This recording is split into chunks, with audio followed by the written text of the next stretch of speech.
Hello नमस्कार दोस्तों, मैं अशोक कुमार यादव। दोस्तों, आज मैं बताता हूं कि जो प्रोजेक्ट अथॉरिटी होता है, जिसको हम परियोजना प्राधिकारी बोलते हैं, वो किस प्रकार काम करती है। उसका एक प्रेसिडेंट होता है जिसको हम अध्यक्ष बोलते हैं। उसके 3 अंग होते हैं। एक होता है मार्केटिंग, दूसरा होता है फाइनेंस, तीसरा होता है प्रोडक्शन। जो मार्केटिंग है, इसके भी 3 अंग होते हैं। एक होता है ट्रैफिक वायर हाउसिंग, जिसको हम यातायात परिवहन बोलते हैं। दूसरा उसका होता है कस्टमर सर्विस, जिसको ग्राहक सेवा बोलते हैं। तीसरा होता है उसका सेल्स प्रोडक्टिंग। ये मार्केटिंग मैनेजमेंट का तीन तीन अंग हो गया।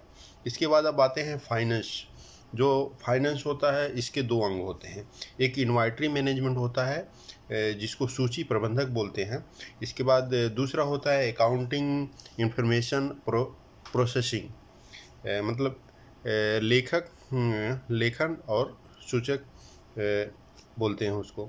इसके बाद हमारा आता है जो प्रोडक्शन होता है। जैसे मान लीजिए कोई कंपनी में कोई सामान का प्रोडक्शन भी बहुत महत्वपूर्ण होता है। प्रोडक्शन शेड्यूलिंग बोलते हैं, जो उत्पादन का शेड्यूलिंग होता है। इसके बाद आता है क्वालिटी मैनेजमेंट उसके नीचे काम करता है। जैसे कोई चीज़ आपसे बना रहे हैं तो उसका एक अच्छा क्वालिटी होना चाहिए। इसके बाद आता है नेक्स्ट प्रोसेसिंग एंड मैनेजमेंट, जो खरीदी बिक्री का प्रबंधक है उसके नीचे काम करता है। और वह इस तरह देखा जाए तो जो प्रेसिडेंट होता है, जो अध्यक्ष होता है, उसका तीनों अंग बहुत जरूरी है। तीनों में अगर मार्केटिंग उसका सही से नहीं हो रहा है तो उसका काम बराबर नहीं चलेगा। अगर फाइनेंस बराबर नहीं है, उसके पास पैसे अगर नहीं है, तो उसका अर्थव्यवस्था बिगड़ जाएगा, काम नहीं बराबर।